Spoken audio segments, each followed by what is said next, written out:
आपके अपने YouTube channel global science IQ में आप सभी लोगों का मैं हार्दिक स्वागत करती हूँ। इसी के साथ साथ आप सभी लोगों को गुड इवनिंग।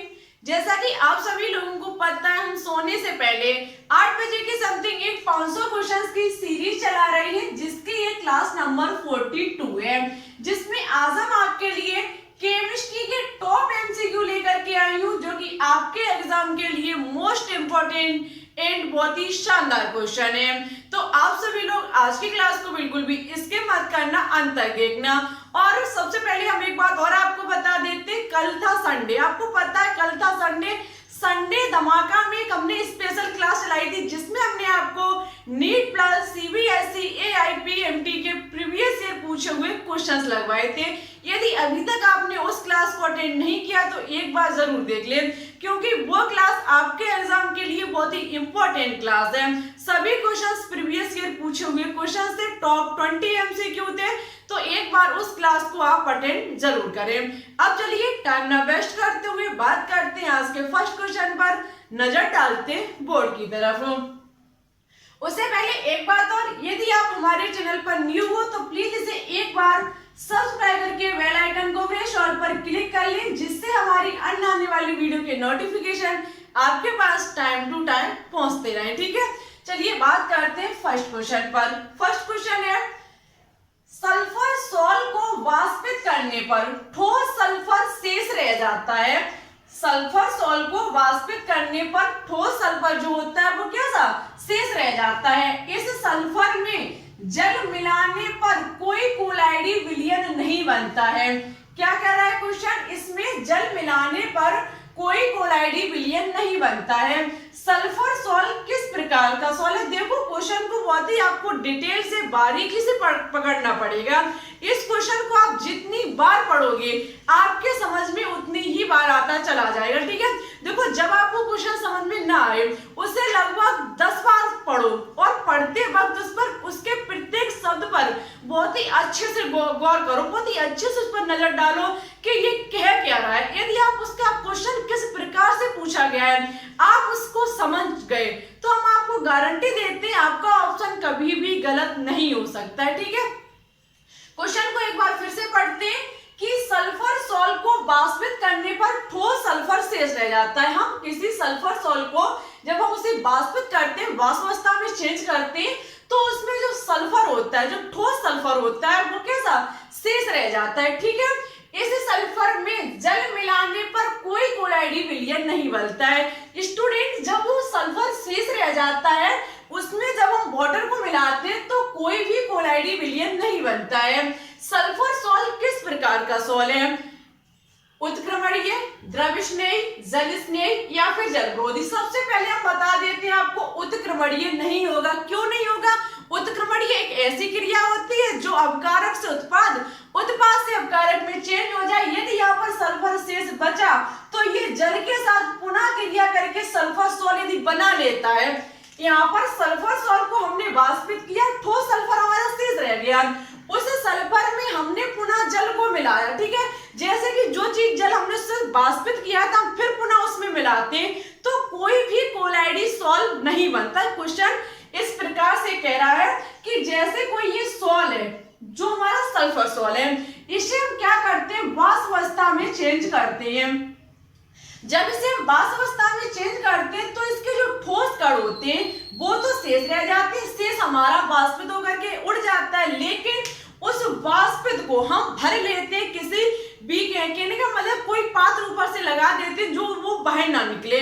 उसमें हम क्या करते हैं, उस जो वाष्पित हुआ है, वाष्पित हमारा जल हुआ होगा, ठीक है, एक प्रकार का, उस हम क्या करते हैं, उस जल को पुनः इन कणों में फिर मिलाते हैं तो वो कोई भी क्रिया नहीं करता है, कोई भी हमारा सॉल्ट नहीं बनाता है, तो हमारा ये उत्क्रमणीय नहीं होगा। उत्क्रमणीय तो होता जो ये हमारा वाष्प में चेंज हो गया, इसमें हमने पुनः जल मिलाया, यदि ये फिर से सॉल्ट का निर्माण कर लेता। ठीक है, बात की जाए द्रव स्नेही की तो स्टूडेंट ये द्रव स्नेही भी नहीं होगा, क्योंकि द्रव स्नेही आपको पता है उत्क्रमणीय होता है, जो एक कहने का मतलब है यदि एक बार क्रिया क्रिया हो जाए, पुनः हम कराना चाहें तो वो पुनः भी हो सकती है। अपकारक से उत्पाद, उत्पाद से अपकारक हो सकती है।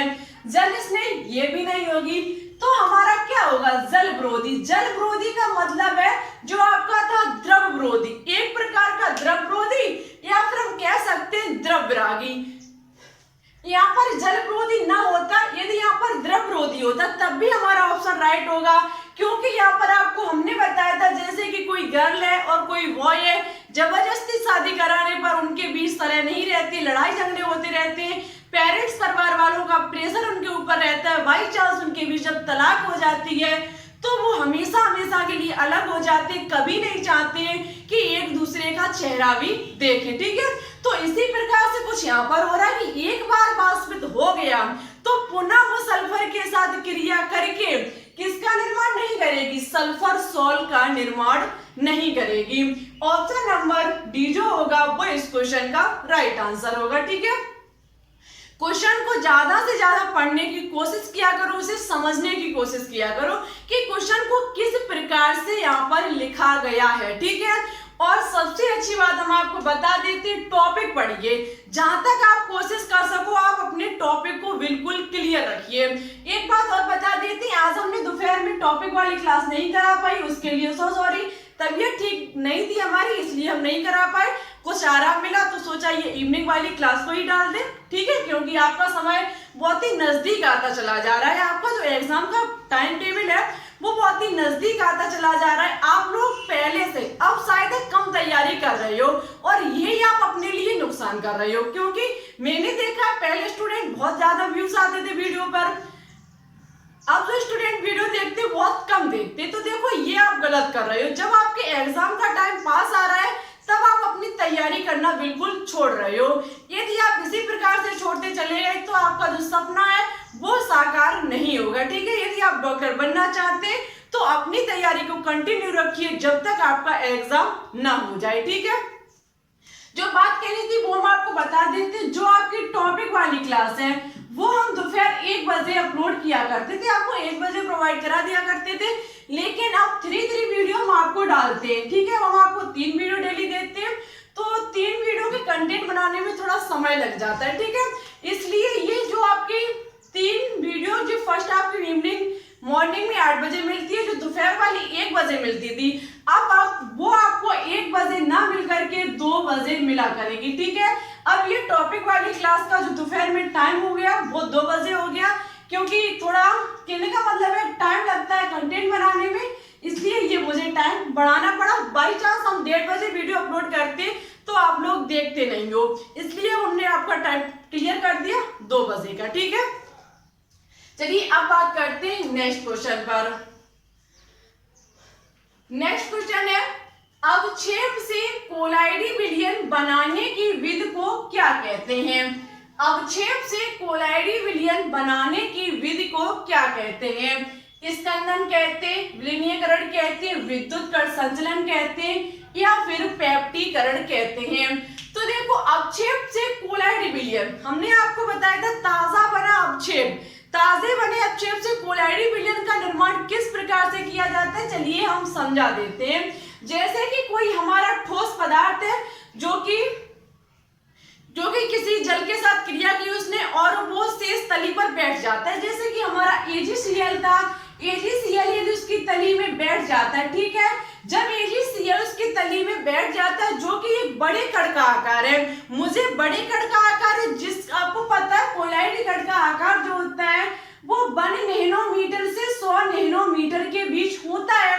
लेकिन ये जो ठोस AgCl है स्टूडेंट, जो ये ठोस AgCl है उसका कण इससे अधिक है, जबकि मुझे क्या बनाना है, कोलाइडी कण, हमें क्या बनाना है, कोलाइडी कण। तो हम क्या करेंगे, इसमें मिलाएंगे कोई विद्युत अपघट। विद्युत अपघट ऐसा होना चाहिए जो ये ठोस कण है, जो ये ठोस कण है, ये जो ठोस कण है उससे कहने का मतलब है एक कॉमन होना चाहिए। जैसे कि हमारा ये AgCl हुआ, जिसमें इसमें हम जो विद्युत अपघट मिलाएंगे वो हमारा ले सकते हैं HCl। HCl में इसमें भी Cl और इसमें भी Cl है, हम HCl को ले सकते हैं। ऐसी कोई चीज आपको लेनी पड़ेगी जो उसमें एक कॉमन होनी चाहिए, ठीक है। हम क्या करेंगे, इसमें HCl विद्युत अपघट्य के रूप में मिला देंगे। विद्युत अपघट्य आपको पता होगा, जो अपने आयनों में वियोजित हो जाता है, अपने आयनों में टूट जाता है। ये HCl इधर अंदर जाएगा और ये अंदर जाकर के जो ये आपका AgCl है, ये AgCl जो है उसके कणों को, कहने का मतलब है इसके ऊपर चिपक जाएगा। AgCl के ऊपर कौन चिपक जाएगा, HCl, और ये जो HCl होगा, हाइड्रोक्लोरिक अम्ल जो होगा, वो इसको तोड़ने का कार्य करेगा, इस अवक्षेप को तोड़ने का कार्य करेगा। जब ये अवक्षेप को तोड़ने का कार्य करेगा, ये अवक्षेप टूट जाएंगे और कोलाइडी कणों का रूप ले लेंगे, जो कि 1 से 100 नैनोमीटर के बीच का होगा। ठीक है, जब ये कोलाइडी कणों का आकार ले लेंगे तो क्या होगा, ये जो Cl होगा वो इसके प्रत्येक कण पर चिपक जाएगा। जब ये Cl इसके प्रत्येक कण पर चिपक जाएगा तो आपको पता है Cl निगेटिव होता है, प्रत्येक हमारा कण माइनस चार्ज हो जाएगा, तो माइनस माइनस एक दूसरे को प्रतिकर्षण करेंगे, पुनः ये नहीं मिल पाएंगे और बड़े AgCl का निर्माण नहीं कर पाएंगे। ठीक है, तो इस प्रकार से इनका निर्माण हो जाएगा। ठीक है, इस प्रकार से हम क्या करते हैं, ताजे बने अवक्षेप से किसी कोलाइडी विलयन या फिर किसी कोलाइडी कण का निर्माण करते हैं, उसे कहा जाता है पेप्टीकरण। ये हमारी एक पेप्टीकरण क्रिया थी। पेप्टीकरण के माध्यम से हम ऐसा करते हैं, AgCl को जैसे कि बड़ा कण है, उसे हम कोलाइडी कण का रूप देना चाहते हैं, तो हम उसमें कोई विद्युत अपघट्य मिलाएंगे। विद्युत अपघट्य हमारा HCl होगा, जिसमें H प्लस और Cl हमारा माइनस होगा, जो यहाँ पर जाके अवक्षेप पर चिपक जाएगा और इसे तोड़ने का कार्य करेगा। जब ये अपने कणों में टूट जाएगा, छोटे छोटे कण जो कि कोलाइडी कण होंगे, प्रत्येक कण के ऊपर ये जो Cl माइनस होगा वो चिपक जाएगा, फिर प्रत्येक कण माइनस माइनस हो जाएगा, फिर माइनस माइनस एक दूसरे को प्रतिकर्षित करेंगे, आपस में नहीं मिल पाएंगे और हमारे इस प्रकार से बड़े से हम छोटे कोलाइडी कण का निर्माण कर सकते हैं। किसी बड़े पदार्थ से कोलाइडी कण का निर्माण इस प्रकार से किया जाता है, जिसे पेप्टीकरण या फिर पेप्टाइजेशन कहा जाता है। ठीक है, ऑप्शन नंबर डी जो होगा वो इस क्वेश्चन का राइट आंसर होगा। नेक्स्ट क्वेश्चन है, ऑक्सैलिक अम्ल का सूत्र होता है। ऑक्सैलिक अम्ल का सूत्र होता है, तो देखो ऑक्सैलिक अम्ल का जो फॉर्मूला होता है वो स्टूडेंट होता है COOH सिंगल बॉन्ड COOH। ठीक है, ये जो फॉर्मूला होता है वो किसका होता है, ऑक्सैलिक अम्ल का। ऑक्सैलिक अम्ल का यदि रासायनिक सूत्र पूछा जाए तो इसका रासायनिक सूत्र होता है C2H2O4। ठीक है, C2H2O4 इसका रासायनिक सूत्र होता है, जबकि इसका रासायनिक नाम एथीन डाइऑक्साइड अम्ल होता है। एथीन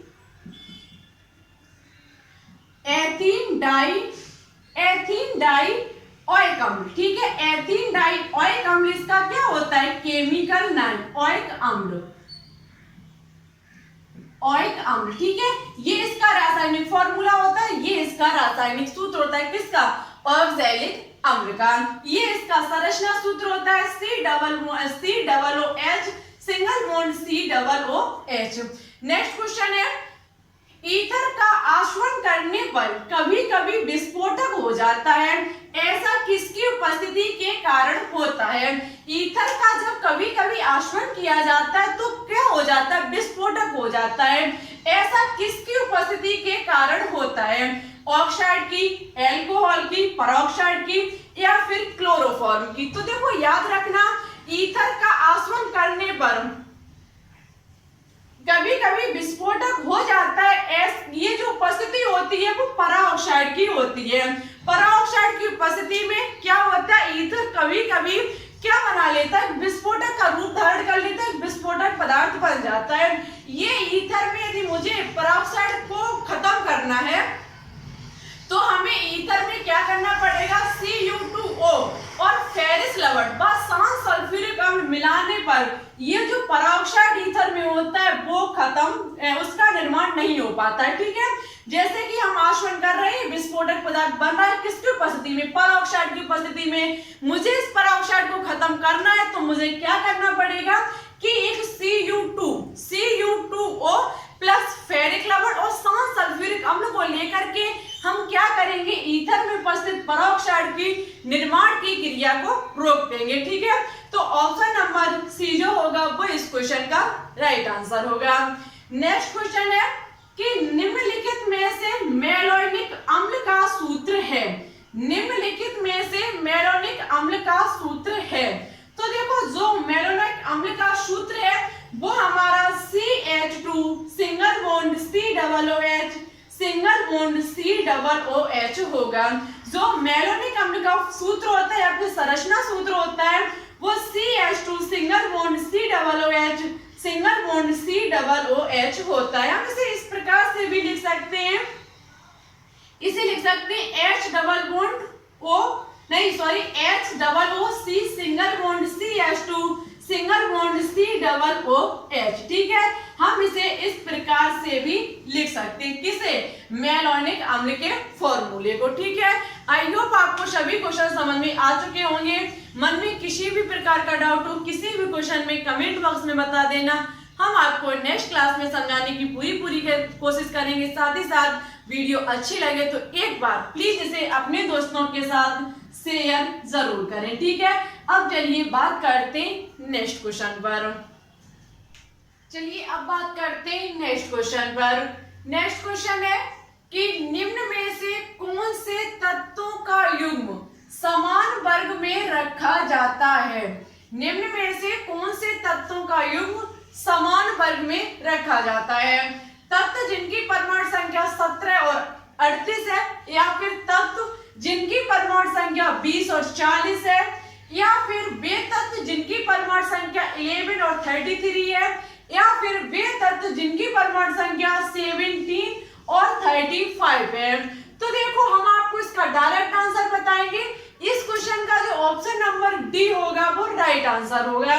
जिनका परमाणु क्रमांक जो परमाणु संख्या वो 17 और 35 है, उन्हें समान वर्ग में रखा गया। हम आपको बता देते हैं कि परमाणु क्रमांक 17 वाला एलिमेंट है हमारा क्लोरीन। ठीक है, जबकि परमाणु क्रमांक 35 वाला जो हमारा जो ब्रोमीन है आपका Br, उसका परमाणु क्रमांक 35 होता है। ठीक है, जिसका 17 होता है वो हमारा क्लोरीन होता है, जिसका 35 होता है वो हमारा ब्रोमीन होता है। आपको पता है ये दोनों हैलोजन परिवार के एलिमेंट कहे जाते हैं। ये दोनों हैलोजन परिवार के एलिमेंट हैं। ठीक है, किसके हैं, हैलोजन परिवार के एलिमेंट। हैलोजन परिवार में आपको पता है फर्स्ट आता है फ्लोरीन, उसके बाद आता है क्लोरीन, उसके बाद आता है ब्रोमीन और उसके बाद अंत में आता है आयोडीन। ठीक है, तो ये हमारे दोनों जो कि समूह 17 में रखे गए। ये बात की जाए कि कौन से वर्ग में रखे गए, तो ये हमारे समूह जिसे ग्रुप या फिर वर्ग भी कह सकते हैं, वो हमारा 17 है, जिसमें हैलोजन परिवार के एलिमेंट को रखा गया है। परमाणु क्रमांक 17 और परमाणु क्रमांक 35 वाले जो हमारे एलिमेंट होंगे वो समान वर्ग में रखे गए, समूह नंबर वर्ग नंबर 17 में। ठीक है, तो इस क्वेश्चन का ऑप्शन नंबर डी होगा वो राइट आंसर होगा।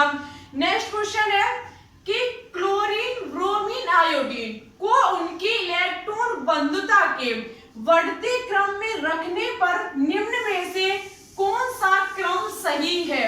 बहुत ही इंपॉर्टेंट क्वेश्चन है। देखो ऐसे क्वेश्चन पूछे जाते हैं, क्रम पर रखने के लिए बहुत सारे क्वेश्चंस पूछे जाते हैं। ये क्वेश्चन नीट बेस पर क्वेश्चन होते हैं। नीट में ऐसे क्वेश्चंस आपको बहुत सारे देखने को मिलेंगे। हमने जो संडे स्पेशल में कल क्लास कराई थी संडे धमाका के रूप में, आपने वैसे ऐसे क्वेश्चंस हमने वहां पर सॉल्व कराई है। ठीक है, तो अब सभी लोग एक बार उस क्लास को जरूर देखें। तो देखो यहाँ पर क्लोरीन ब्रोमीन आयोडीन को उनकी इलेक्ट्रॉन बंधुता के बढ़ते क्रम में रखने पर निम्न में से कौन सा क्रम सही आएगा। हम आपको बता देते हैं कि किसी भी वर्ग या फिर ग्रुप जिसे हम समूह भी कह सकते हैं, उसमें ऊपर से नीचे आने पर जो आकार होता है उसमें वृद्धि होती है। जब आकार में स्टूडेंट वृद्धि होती है तो वहां पर इलेक्ट्रॉन बंधुता जो होती है वो कम होती है। आकार में वृद्धि के साथ साथ इलेक्ट्रॉन बंधुता कम हो जाती है। आपको पता है फ्लोरीन से बड़ा आकार क्लोरीन का होगा, क्लोरीन से अधिक ब्रोमीन का होगा और ब्रोमीन से अधिक आयोडीन का होगा। इसका ठीक विपरीत कर दीजिए, आयोडीन की इलेक्ट्रॉन बाद क्लोरीन की होगी, उसके बाद फ्लोरीन की होगी। आप देख सकते हैं किसी भी एग्जाम्पल में आपको फ्लोरीन नजर नहीं आएगा। चर्चा ओनली इन 3 एलिमेंट पर की जा रही है, क्लोरीन पर, ब्रोमीन पर और आयोडीन पर। आपको पता है क्लोरीन का आकार कम होगा ब्रोमीन की अपेक्षा और ब्रोमीन का आकार कम होगा आयोडीन की अपेक्षा। सबसे कम क्लोरीन का, उससे अधिक ब्रोमीन का और सबसे अधिक आयोडीन का आकार होगा, ठीक है। और इलेक्ट्रॉनिक बंधुता सबसे कम आयोडीन की होगी, ब्रोमीन की उससे अधिक होगी और सबसे अधिक क्लोरीन की होगी।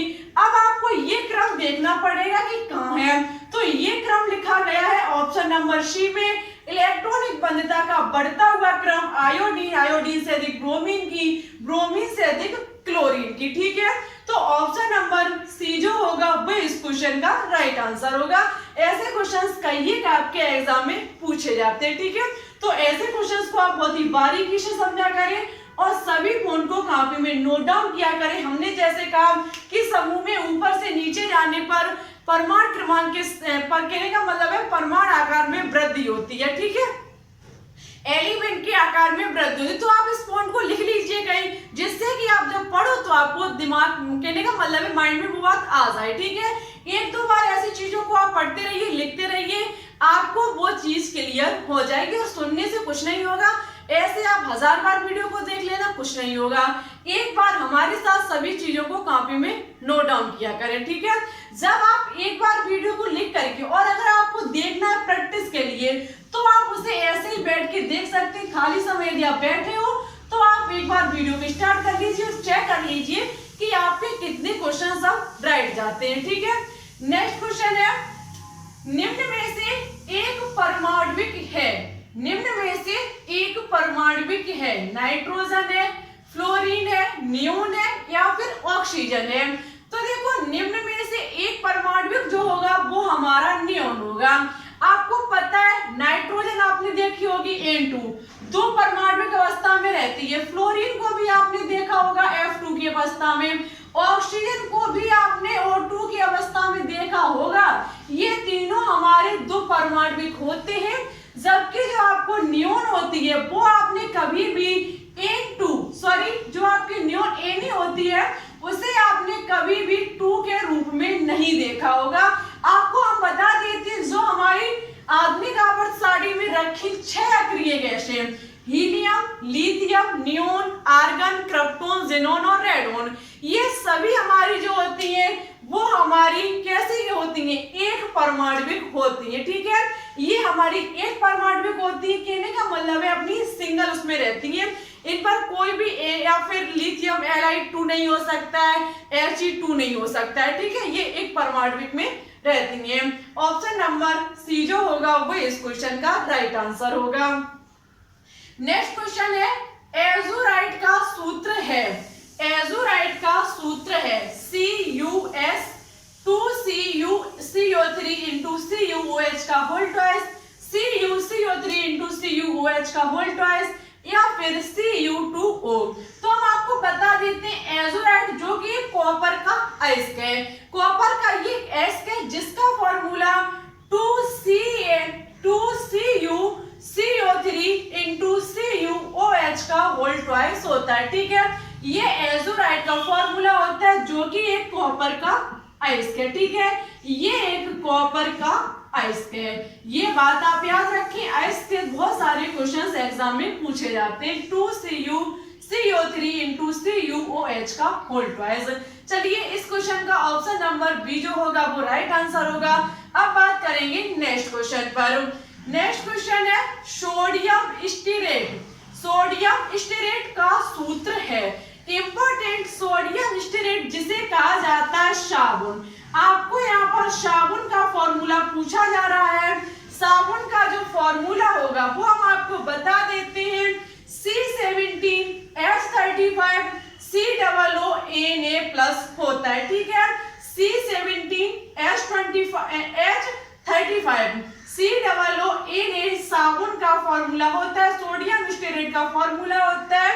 तो ऑप्शन नंबर ए जो होगा वो इस क्वेश्चन का राइट आंसर होगा। जबकि बी नंबर पर लिखा हुआ CH2 का CH2 पर whole 11 SO4 minus Na plus.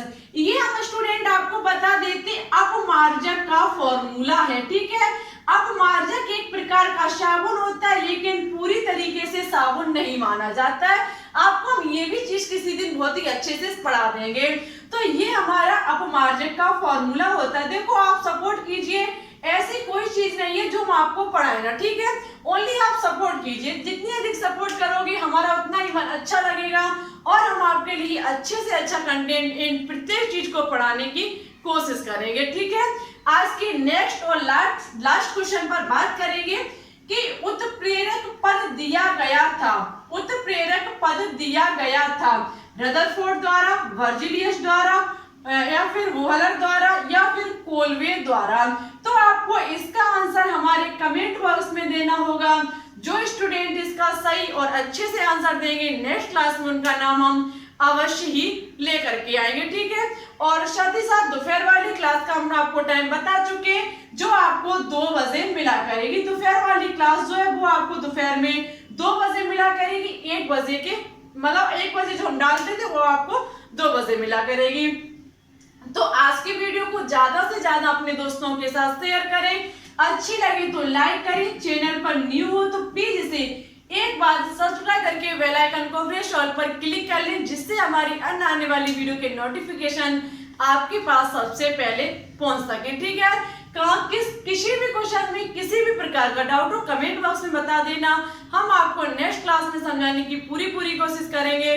साथ ही साथ जो आपका टॉपिक चल रहा है सरफेस केमिस्ट्री, उसे लेना बिल्कुल भी ना भूलें, बहुत ही इंपॉर्टेंट उस टाइम हम उस चैप्टर में आपको टॉपिक करा रहे हैं। और आपको एक बात और बता देते हैं, इसके बाद हम आपका बहुत ही इंपॉर्टेंट चैप्टर स्टार्ट करेंगे, जो कि होगा ऊष्मागतिकी। ऊष्मागतिकी बहुत सारे स्टूडेंट को शायद टॉपिक नहीं, चैप्टर ये अब पढ़ने में कम अच्छा लगता होगा या फिर बिल्कुल समझ में नहीं आता होगा। हम आपको भरोसा दिलाते हैं, इतनी सरल तरीके से हम आपको पढ़ाएंगे कि उससे बनने वाले प्रत्येक क्वेश्चन को आप चुटकियों में सॉल्व कर लेंगे, क्योंकि ऊष्मागतिकी से बहुत ही अच्छे खासे क्वेश्चन एग्जाम में पूछे जाते हैं, ठीक है। तो ये सरफेस केमिस्ट्री लगभग 2 या फिर 3 पार्ट में हम खत्म करा देंगे। इसके बाद हम आपके लिए इंपॉर्टेंट चैप्टर स्टार्ट करेंगे ऊष्मागतिकी, ठीक है। तो ज्यादा से ज्यादा वीडियो को शेयर करें, लाइक करें, सब्सक्राइब करना किया हो चैनल को तो इसे सब्सक्राइब करके बेल आइकन को प्रेस ऑल पर क्लिक कर लें। तो फिर चलिए चलते हैं। Thanks for watching this video. जय हिंद, जय भारत।